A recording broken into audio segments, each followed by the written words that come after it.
Hey everybody, it's Courtney. Today I am creating a card using the Honeybee stamp set Winter Anemone. And I'm going to be using a piece of Nina Solar White 80-pound cardstock. This is cut down to 4 1/4 by 5 1/2. And I'm going to be filling up pretty much my entire card panel with all of these different images. So I'm stamping with blackout ink by Ink on 3 right on top of my panel, and then I also have a piece of Simon Says stamp masking paper here that I'm stamping each image as I go, and I'll go ahead and fussy cut these out. Now you want to make sure that you're cutting right along the line. This one doesn't have to be absolutely perfect because I'm not going to be doing any kind of ink blending in the background. I'm pretty much just stamping images on top of one another. So it doesn't have to be perfect, but when you do cut out your masks, you want to just move your paper with your non-dominant hand and keep your scissors pretty straight with your dominant hand. So I went ahead and masked out this first image here with that masking paper, and then we'll move on to some of the other images in the stamp set. Now this stamp set you can pretty much use for any season. You can color this any way you want, but I did want to keep it somewhat of a wintry or Christmas card. So I'm going to be using the little berries and the holly leaves as well in the stamp set. And I'm just going through and stamping and masking as I go along. Now I wanted some of these berries to look like they are on top of the holly leaves. So here I messed up. I stamped my holly leaf first, and I should have stamped the berries first. So over to the left here, you'll see that I'm going to take the berries, I'll stamp those, then stamp them on my masking paper, cut those out, mask those out, and then stamp my holly leaves on top of those. Whatever image you want to be in front of another, you want to stamp and mask first, and then stamp whatever image you want behind it second. Now there is a really large image in the stamp set that is a cluster of flowers and leaves and all of that. So that's going to take up a good portion of my card panel. But I decided, being this is such a large image, I was going to bring out my Misty. I just didn't trust myself to use an acrylic block with this. So I went ahead and lined that up in my Misty, stamped that in the top left-hand corner, and then again, stamping this onto my masking paper as well. Now I'm not going to have to stamp too much over this or around this. So when I cut out my mask, I'm only cutting out the portions that I need to mask. Some of these areas are pretty intricate, so I wanted to save myself some time. Like I said, I'm not doing any ink blending in the background, so I'm not worried about my masks being perfect. So when I cut out the masks, I only cut out the flower that is off to the right and the flower that's there on the bottom as well. Those are the only areas pretty much that I'm going to be stamping over, I guess. So I went ahead and masked those, and then also there in the center of pretty much the center of the card panel, there are some leaves there, and I just cut that portion of the mask out as well, that little teeny tiny area right there. I don't need to cut out the rest of it. I'm definitely not going to try to stamp in between those little spaces. So I filled in the rest of my areas here with some of the other images from the stamp set, and this is where I pretty much stopped masking. I just filled in some of the areas that were blank or needed something with some of the smaller leaves and some of the little berries and things like that, just to kind of fill in those areas. Once all of my stamping was done, I carefully removed all of my masks, and we'll move on to the coloring. I wanted to concentrate my flowers being white and red. And normally when I color white flowers, I use my cool grays, but I wanted to try this with my warm grays. So I'm starting off with my darkest color, which is the W7, and this is a super dark color. This is nearly black, but I'm only putting in my very darkest areas. So I'm concentrating on where one petal is maybe laying over another, that would create a shadow. I am also concentrating my darkest area being in the center of the flowers where the leaves, or I'm sorry, the petals kind of bloom out. Some of these petals are kind of folded over on themselves. I didn't necessarily create a shadow with my darkest color on all of these areas. You'll see there that I've only started about halfway through. Next, I'll go in with my W5, which is my darkest midtone. I'm going to extend those flicks out from the base or the middle of the flower, and I'm also going to extend those lines out for my shadows. The ones that I didn't go all the way up where the flowers kind of bent, I extended those a little bit further and also made those lines just a little bit thicker with that W5. I'm not doing too much blending here. My flicking, I want to kind of preserve.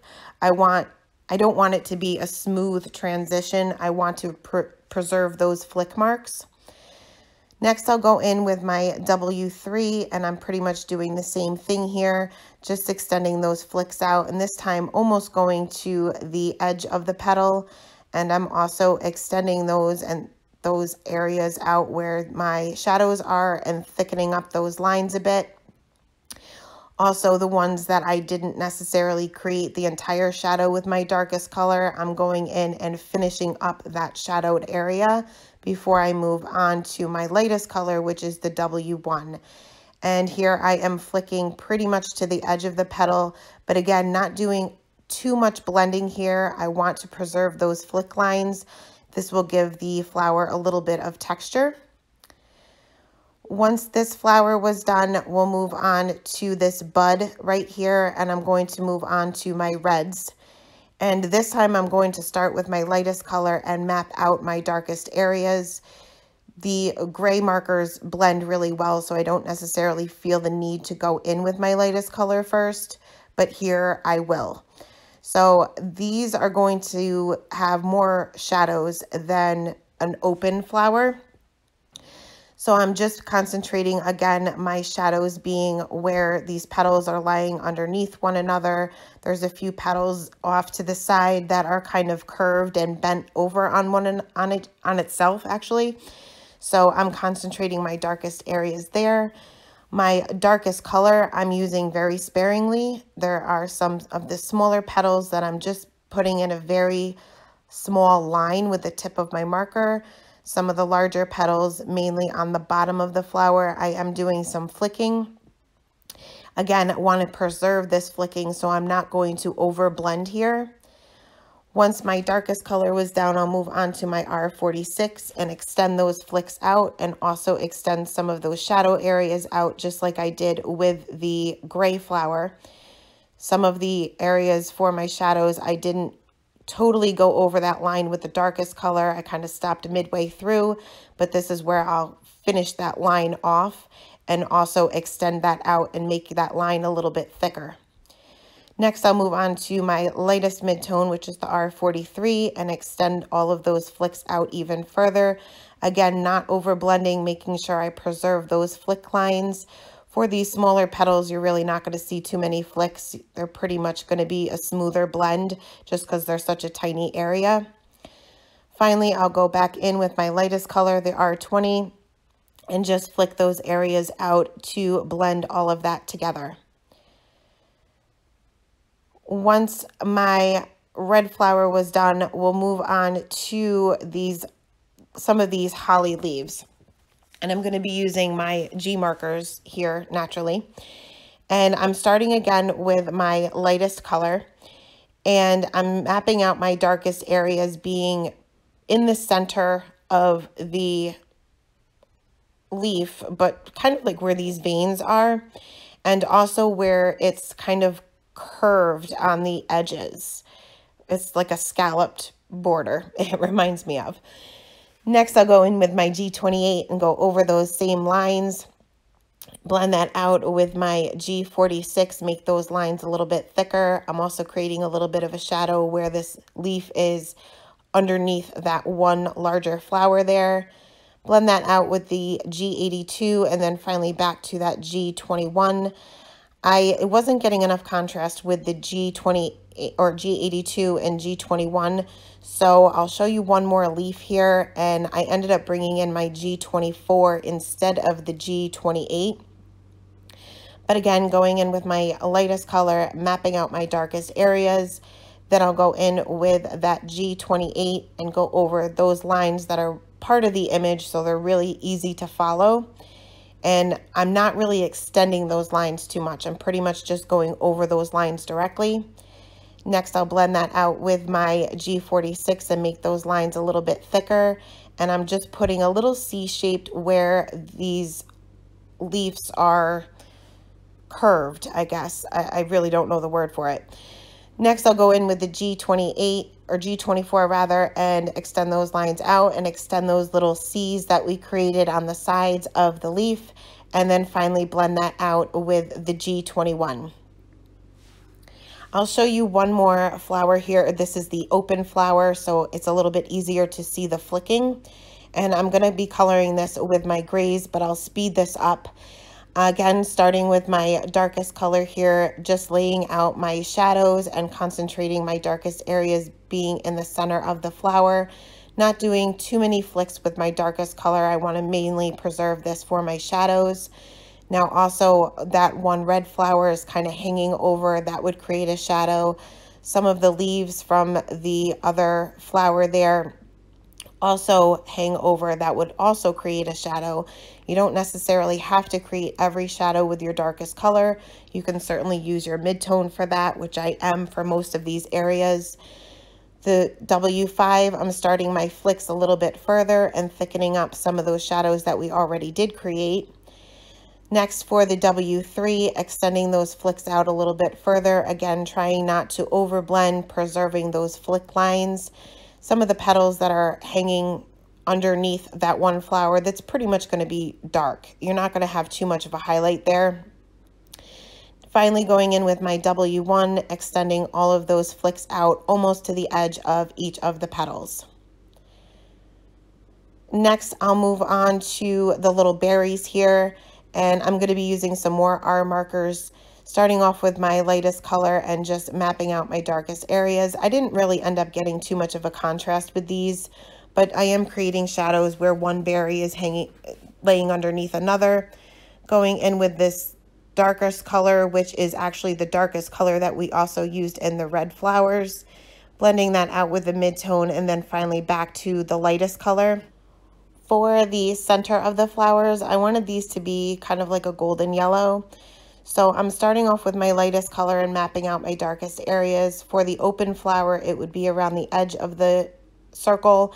And for the kind of half closed flower, it would be just where that lays underneath the petal. Going in with the E15 and then my mid-tone, and then leaving just the center of the circle the lightest. This will make it appear that it's kind of popped up a little bit. I'm going to show you some of these other leaves. I colored these a little bit different. I'm going right in with my darkest color and just putting one little flick in the center and a few on the smaller ones on the base. A little flick where there's like little notches on the side, and I'm putting a little bit of my dark color there and then kind of moving back down to my lightest color, but I'm using the same green combination as I did with the holly leaves. But putting this little flick where these little notches are on the side will give the leaf a little bit more dimension and kind of go with the flow of the shape of the leaf. And I ended up coloring these pretty much all of the same way, again with the same color combinations as we did for the other two leaves.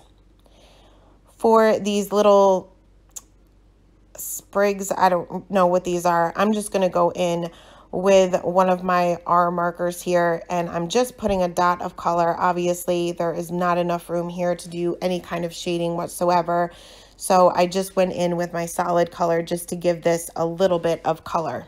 Next, I took my white gel pen and added those stamen back into the center of the flowers.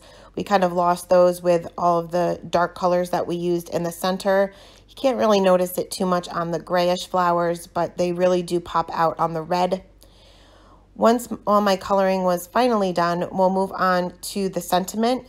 And I'm using the sentiment from the Rejoice stamp set, also by Honeybee Stamps. And I couldn't decide whether I wanted to stamp this flat onto my card panel. I was too afraid it was going to get lost in the mix of all of my flowers in the background.